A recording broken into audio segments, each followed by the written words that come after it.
The last slab sounded wrong when it settled.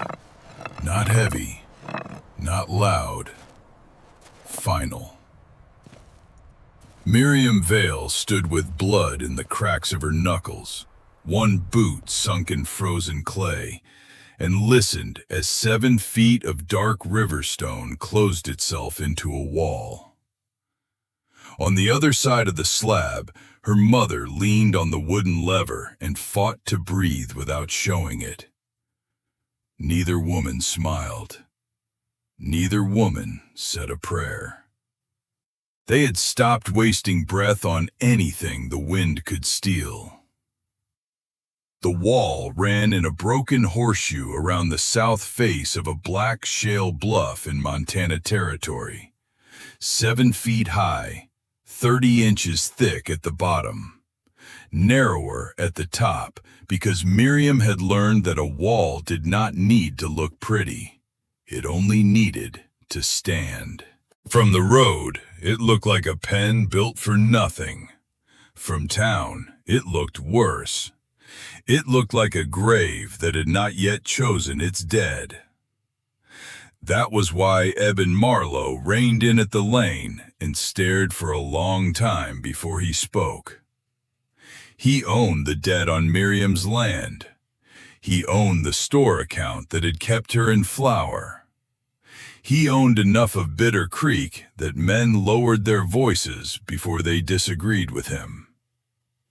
Miriam waited below him in her dead husband's coat, the sleeves rolled twice and still too long.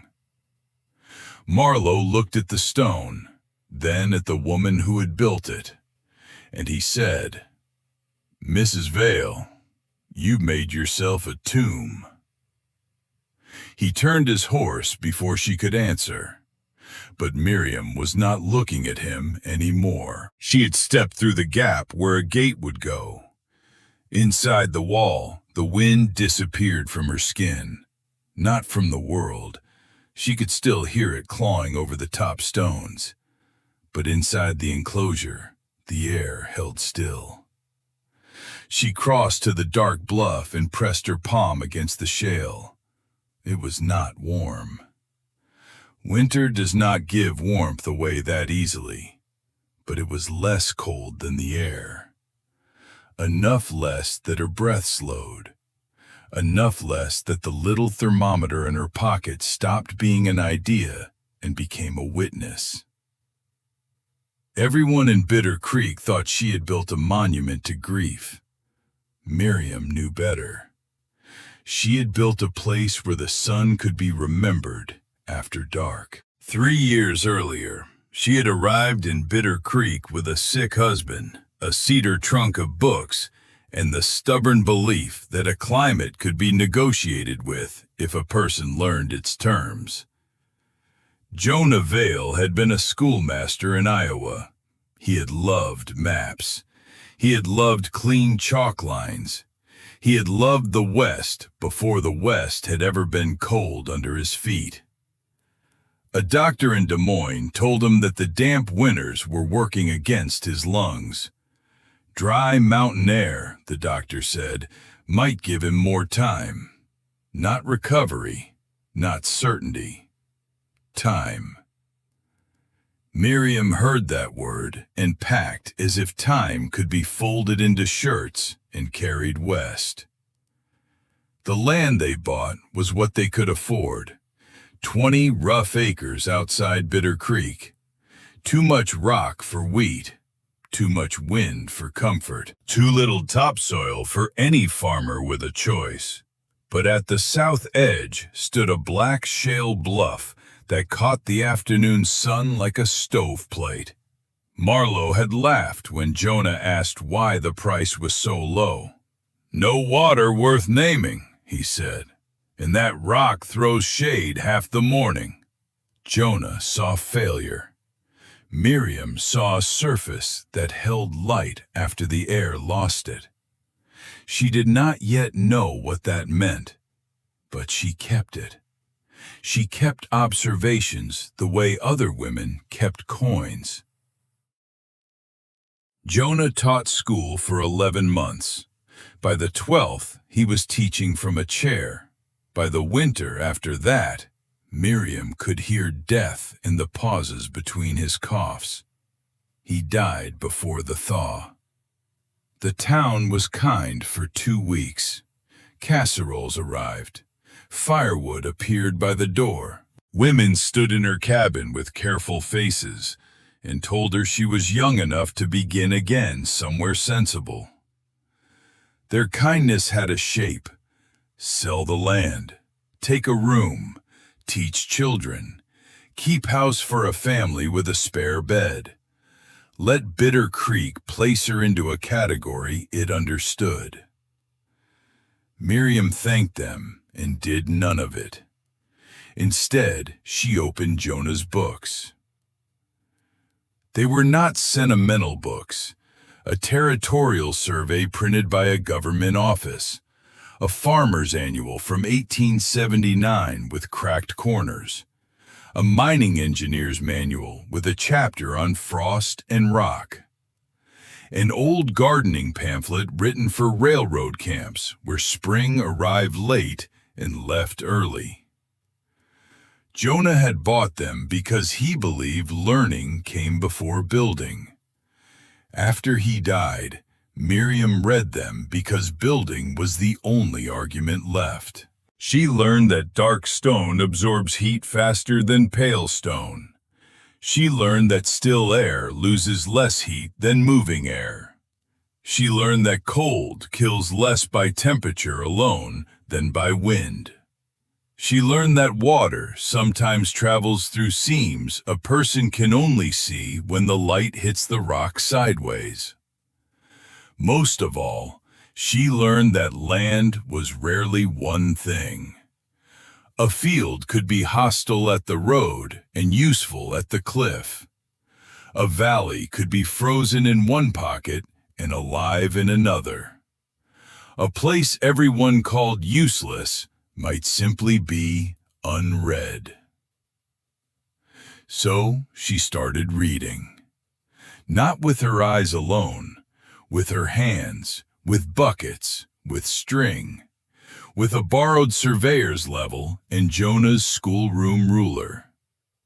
She walked the land every morning and drew where frost stayed longest. She marked the first place snow melted. She pressed her cheek to the bluff after sunset and felt what the stone refused to release quickly. She dug test pits and labeled them in Jonah's copybook. Grit, clay, ash dust, root traces, poor, possible with amendment. When she asked Tom Leary, the blacksmith, whether black shale held heat in a forge wall, he stared at her as if she had asked whether horses preferred hymns. Then he said, "Better than brick if you stack it right." That answer fed her for a week. When she asked an old railway mason how a drywall could survive frost heave, he made her draw the slope 3 times until she understood why the base had to lean into the hill. When she asked Marlowe about extending the land payment, he said the contract was plain. Due the first Monday in March. No exception for widows. No exception for weather. No exception for ideas. He was not cruel when he said it. That made it harder to hate him. He believed arithmetic was moral because it did not change for anyone. Miriam believed arithmetic was only useful after a person had counted the right things. Her mother arrived in late August with 1 carpet bag, 2 shawls, and a tin box wrapped in linen. Nessa Pike was 72 years old and had the hands of a woman who had buried 3 winters and kept working into the 4th. Her fingers were bent by age and weather. Her back no longer straightened fully, but her eyes still took in a room like a scale measuring grain. She looked around Miriam's cabin, looked at the books, looked at the soil jars lined along the windowsill. Then she opened the tin box. Inside were seeds saved from a family garden in northern Wisconsin. Winter cabbage, miner's lettuce, turnip greens, a bitter cress that grew after frost instead of before it. Each packet was labeled in Nessa's handwriting. No speeches came with them, just seeds. The next morning, Miriam showed her the bluff. Nessa stood there a long time with one hand on the black stone. "Your father used to say, 'Stone is slow wood,'" she said. "It burns all day and gives the fire back by inches." That was the line Miriam wrote in the margin. Stone is slow wood. Not poetry, instruction. They began quarrying 2 days later. The bluff did not yield generously. It cracked in long plates where frost had already done half the work. But often the plates broke wrong, too thin, too crooked, too shattered to set. Miriam learned the sound of a good split, a lower note, a body note, a piece of earth deciding to become useful. They worked mornings while their fingers still obeyed. They moved stone on a drag made from a broken wagon bed, pulled by a mule that disliked every human plan equally. They stacked with no mortar, because mortar costs money and water and time. Instead, they used gravity, angles, small stones wedged behind large ones. The old masonry truth that a wall stands when every piece is persuaded to push against its neighbor. By October, the town had named it Miriam's Folly. By November, children dared each other to walk near it after dusk. By the first week of December, the wall was high enough that a man standing outside could not see what she was doing within it. That bothered people more than laughter did. A widow should not have a wall nobody could see over. A poor woman should not build something whose purpose she had not asked permission to explain. Miriam heard what they said at the store. She heard the lowered voices when she came for salt.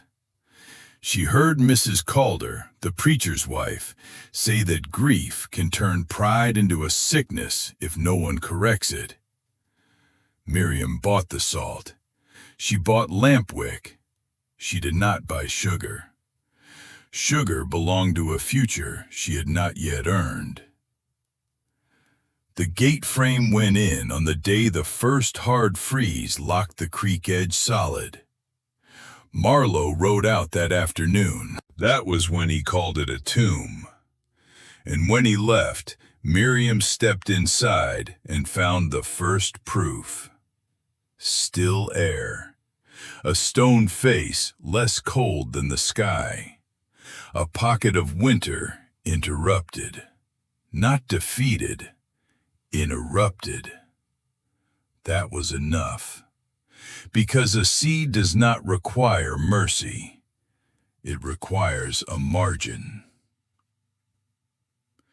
The work after the wall was meaner than the work before it. A wall is visible. People understand a wall, even when they misunderstand its purpose. Soil work looks like failure until the plant agrees. The ground inside the enclosure was pale, tight, and full of stone chips. It would not feed a radish as it was. Miriam and Nessa hauled darker creek-bottom soil from a bend half a mile away, where spring floods had left a narrow strip of silt. They carried it in buckets until the handles raised purple bands across their palms. 4 trips on a good morning. 3 when Nessa's hip refused the 4th. 2 when snow crust cut the trail and each step broke through. They mixed the silt with mule manure, stove ash, leaf mold scraped from under cottonwoods, and every potato peel they could save. Miriam turned it by hand with a hoe blade Tom Leary had forged from scrap tire iron. She had paid him with a promise, the first decent bundle of greens. He accepted because his wife had been coughing for weeks and had begun to say she dreamed of something fresh. The water came from the rock, not enough to cheer about, not enough to wash with, but enough to use. Nessa found the dark seam first, a line no wider than a ribbon, 40 feet up the bluff, where moisture had been staining the shale for longer than anyone in Bitter Creek had been alive. They cut a narrow groove down the face with a cold chisel, lined it with flat stone and clay. The first 2 nights, the clay cracked. The third, the trickle missed the basin entirely and vanished into the dirt. On the 5th morning, a thread of water found the little stone bowl at the base of the bluff and began to fill it, 1 drop at a time. Nessa stood over it without moving. Then she put 1 hand to her mouth. She did not cry loudly. Women like Nessa rarely spent sound on pain or relief. But tears ran down the weather lines beside her nose and froze before she wiped them away. Miriam pretended to look at the basin. That was the courtesy the moment required. The frames came last, not glass. Glass was for town windows and men with accounts not already stretched thin. Miriam used willow ribs, scrap boards, and canvas rubbed with boiled linseed oil and tallow until it passed a cloudy light. The first test was disappointing. The canvas did not glow like glass. It did not make a warm room. It made a difference. 12 degrees on one afternoon, 8 on another, 6 after clouds. Numbers too small to impress anyone and too important to ignore. She wrote them down. Outside air, 9 above. Under frame, 21. Wind from north, sky clear. Stone face warmer to touch after 4 o'clock. A person who has enough money can afford dramatic solutions. Miriam could only afford accurate ones. They planted the first row on December 19th. Cress shallow, cabbage deeper, turnip greens closer to the bluff. Miner's lettuce in the warmest corner where the stone formed a slight curve and the air seemed a pool. Each packet of seed looked foolish in Nessa's palm, so small, so dry, so easily lost. A whole winter asking a speck to keep a promise. Then January came down hard. The cold did not arrive as weather. It arrived as a sentence. 24 below the first night, 28 below the second. The stovepipe shrank and ticked in the dark. Water froze in the cabin pail under a blanket. The mule stood in the lean-to with its head low, no longer angry, only occupied by the work of staying alive. Miriam woke before dawn and lay still, measuring herself. Hunger made her mind slow. Cold made every decision feel larger. She had been reducing portions since Christmas. Cornmeal, beans, a slice of salt pork cut thinner than honesty wanted. At night, she dreamed of ordinary food so vividly that waking felt like theft. Bread with grease on it, soup with onion, a boiled potato opened with steam in the center. Not feasts, just warmth the body did not have to earn. On the 4th night of the cold, Miriam let herself think the thought she had been stepping around for weeks. Maybe Marlowe was right. Maybe the wall was a tomb. Not because it would kill her quickly, because it had allowed her to bury every sensible road out. She could walk to town. She could ask Mrs. Calder for a place. She could teach children. She could sleep beside a stove that had more than theory in it. She could be alive in a way people recognized. Across the cabin, Nessa began speaking in the dark. Not to Miriam. Not exactly. She was reciting. Cress Frame 1, North Edge, December 19th. Cabbage Frame 2, Center Line, December 20th. Turnip Greens, Bluff Row, December 22nd. Miner's Lettuce, Warm Corner, December 23rd. Her voice was quiet, flat, steady.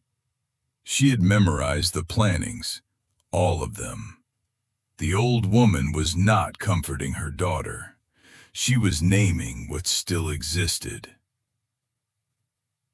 Miriam got up before first light. She broke the ice in the pail with the stove poker, washed her face with water that hurt, pulled on Jonah's coat, then crossed the enclosure through snow fine as ground glass. Frame 1, nothing. Frame 2, nothing. Frame 3, only dark soil under cloudy canvas. At the bluff row, she lowered herself to her knees and wiped frost from the cover with her sleeve. At first, she saw only shadow. Then the shadow moved. No, not moved, held. A pale green hook was pushing through the soil at the exact place where stone met earth.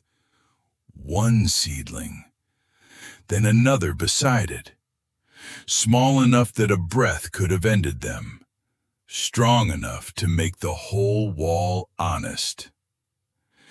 Miriam lifted the thermometer. Under the frame, 25 degrees. Outside the wall, 22 below. A difference of 47 degrees between death and beginning. Not magic, not miracle. Stone, still air, clouded canvas, a thread of water. And a seed bred by generations of people who refuse to mistake hardship for impossibility. Miriam did not shout for Nessa. She did not fall to her knees in gratitude. She went inside, opened Jonah's copybook, and wrote the result before her hands warmed enough to shake. January 12th, 1892. Bluff row germination confirmed. Exterior, -22. Frame 25. Thermal margin sufficient. Then she sat at the table and cried without making a sound. By the end of January, there were green leaves under 4 of the 6 frames. Not many, not lush. The kind of green a hungry eye might miss if it expected abundance. But Miriam did not expect abundance. She expected proof. She harvested by taking outer leaves only, never the heart, never more than the plant could forgive. She and Nessa ate the first cress standing inside the wall with the frame propped open. It tasted sharp, bitter, alive. Nessa chewed one leaf and nodded once. "Cold makes it know itself," she said. Miriam wrote that down too. The first bundle went to Tom Leary's wife. Not charity, a debt paid. Miriam wrapped the greens in cloth and carried them to the smithy. Tom took them in both hands as if they might break. His wife, Ada, came from the back room with a shawl tight around her shoulders and the dry cough that had made Tom's eyes older. She smelled the leaves before she thanked Miriam. That was the honest response. 3 days later, Tom sent a repaired hinge to Miriam's cabin without a bill. By February, a few people came to the wall. Not many, not proudly. A woman whose child would not eat, an old bachelor whose gums bled, a teamster stranded by weather and living too long on flour gravy. Miriam gave what she could.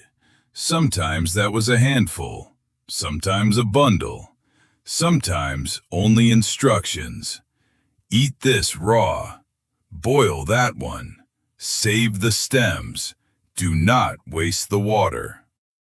She did not keep a ledger of who had mocked her. She had no energy to spend proving she was generous.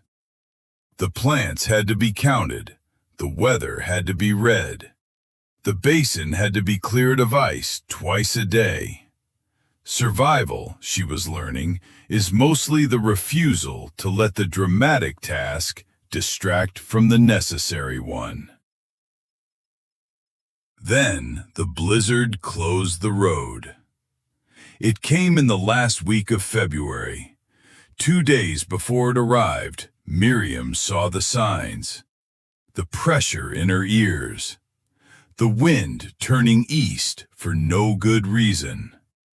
The high clouds pulled thin like wool. She cut the 2 strongest frames before dusk and hung the greens from the cabin rafters. Nessa moved the seed packets under the bed, away from the wall that leaked cold. By morning, Bitter Creek had disappeared. Snow came sideways for 6 days. The supply wagon did not arrive. The flour bins in Marlowe's store dropped low enough that he began measuring by the pound. By the 3rd day, confidence in Bitter Creek had become a quieter thing. By the 4th, people started walking to Miriam's wall. The first was Ada Leary, wrapped in Tom's coat, coughing into a rag, with Tom behind her, trying to pretend he had come only to help steady his wife. Miriam gave them cabbage leaves and cress. The 5th day brought the Mason girl, carrying her little brother on a sled. The boy's eyes were open, but uninterested. That frightened Miriam more than crying would have. She filled the sack with more than she had planned to give. Nessa saw the amount, said nothing, only went to the frames and adjusted the covers over what remained. Mrs. Calder came near dusk on the 6th day, alone, her bonnet rim frozen white. Her pride so visible it seemed to cast its own shadow. She stood outside the gate and said her husband had a fever and had not kept food down since morning. There was a time when Miriam might have wanted that sentence to carry every sermon, every sideways glance, every polished warning about a widow's proper place. But the snow had simplified the world. A sick man needed something his body could accept. Miriam gave her a bundle of miner's lettuce and 2 small turnips. She told her how to cook them soft. Mrs. Calder tried to say something more. Miriam closed the gate gently before gratitude could become another burden. When the storm ended, the outside of the wall was marked with tracks, boots, sled runners, small feet dragged by tired legs.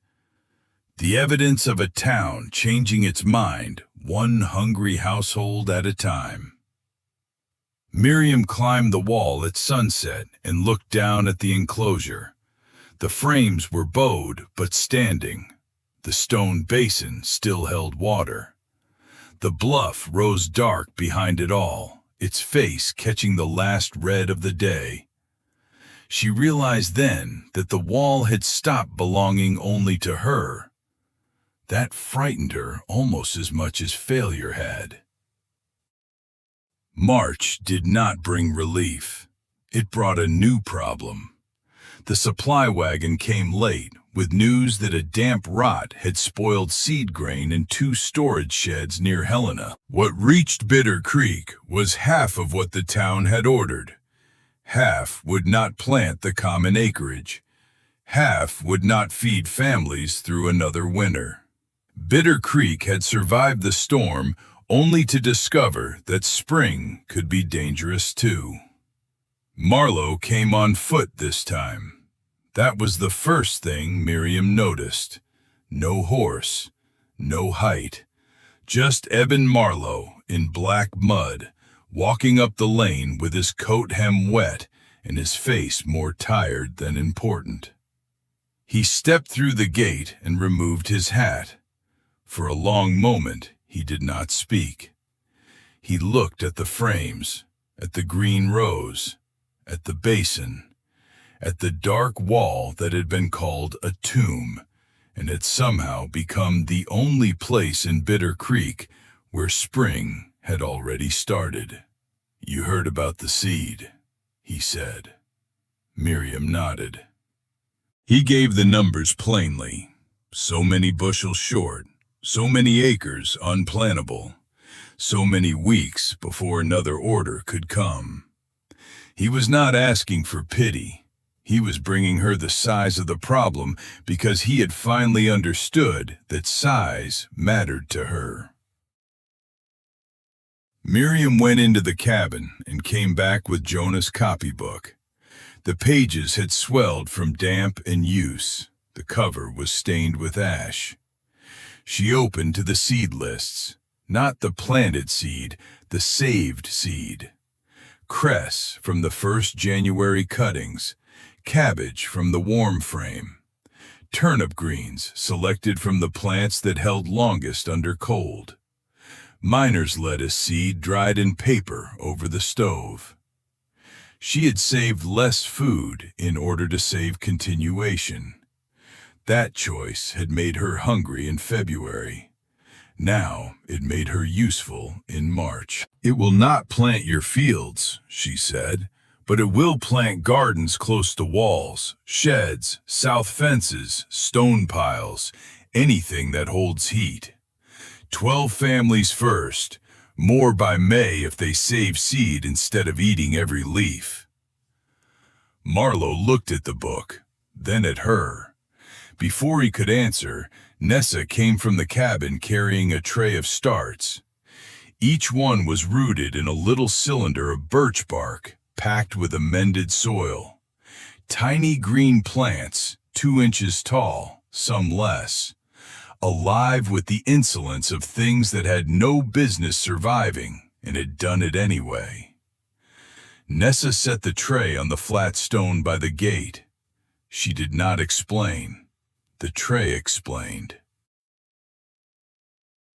Marlowe stood there a long time. He had made money in Bitter Creek by knowing what things were worth: land, flour, timber, credit, a mule with a bad foot, a debtor with no choices. Now he was looking at value he had not known how to name, a wall that turned winter back by degrees, a woman who had counted what he had not counted, an old mother holding a tray of spring while snow still lay in the road ditches. Finally, he said, "The town will owe you for this." Miriam closed the copybook. "No," she said, "the town will have to learn it." That was not anger, it was accuracy. A debt can be paid and forgotten. A method has to be carried. Marlowe came back 1 week later, again on foot. This time he brought a folded paper in his inside coat pocket. He handed it to Miriam without ceremony. The deed. At the bottom, in his square clerk's hand, were 3 words: "Paid in full." Miriam read them once. She did not need to read them twice. For a moment, she saw Jonah in the land office with ink on his thumb and hope too large for the room. He had thought he was buying years for himself. Maybe he had, just not in the shape either of them had understood. Miriam folded the deed and placed it inside the copybook between the January germination entry and the seed list. Legal proof beside biological proof. Paper beside leaf. Both saying the same thing in different languages. This land will remain. The first teaching day happened on the second Saturday in April. Miriam did not announce it. She simply left the gate open and worked where anyone could see. Tom Leary came first with his son and 2 broken window sashes. Ada came with a basket and a cough that no longer bent her in half. The Mason girl arrived with 3 younger children and a sack of leaf mold. Mrs. Calder came last, carrying bread wrapped in linen. She placed it on the stone by the gate. Then, after a long struggle with herself, she asked where to put her hands. Miriam showed them. How to choose a south wall. How to slope a frame. How to test soil by pressing it wet and watching whether it cracked or smeared. How to use manure only after heat had gone out of it. How to plant shallow when light was weak. How to leave the center leaves. How to save the strongest plant for seed, even when hunger argued otherwise. She made every person write something down, not because she loved records more than food, because memory lies kindly when the body is tired. Ink is less polite. By May, there were cold frames against 12 cabins. By June, there were greens in yards that had never grown more than dust and weeds. By July, Bitter Creek had stopped calling Miriam's enclosure a folly. They did not know what to call it at first. Garden sounded too small. Greenhouse sounded too grand, especially without glass. Someone's child called it the warm wall, and that name stayed. Years later, people would improve it. They would add real panes when the railroad made glass less foolishly expensive. They would build lower walls on smaller lots. They would run better gutters from springs and roofs. They would argue over seed spacing with the confidence of people who had forgotten that certainty arrived late. A county agricultural man would eventually write a pamphlet about sheltered winter growing in high, dry valleys, and he would describe the principle as if it had been waiting for him to discover it. Miriam kept a copy. In the margin, beside his neat diagram, she wrote only one sentence. Ask the wall who taught him. Nessa lived long enough to see the second winter's plantings come in stronger than the first. She died in her sleep the following September after a day spent sorting seed packets at the table. Miriam buried her on the rise above the bluff, where morning light touched the grass before it reached the cabin. The old tin box remained in the house. So did Jonah's copybook. New pages were added, frost dates, seed trades, failures, mice, mold. A frame lost to hail, a better hinge. A child named Daniel Leary, proving that turnip greens grew faster near a stone foundation than beside a plank wall. Ordinary evidence, the kind that changes a place more permanently than drama does. The warm wall stood into the early years of the next century. By then, its stones were weathered soft at the edges, Moss followed the seep in a gray-green line. Children who had never seen Miriam bleed over the first stones ran along the outside and were told to get down before they broke their necks. Travelers saw it and thought it was old, not built, old, as if the land had lifted a hand around itself. That would have pleased Miriam most, because the wall had never been an act of conquest. She had not beaten winter. Winter was too large for that. She had not conquered the land. The land does not belong to people who need to fight it every morning. She had listened to a bluff everyone dismissed. She had believed a trickle of water. She had trusted seeds small enough to lose in a cuff. She had made a little stillness in a place built from wind. And inside that stillness, life had found a margin. The town had called it a tomb. Miriam had made it a hearth. The stone did not argue with winter. It remembered the sun.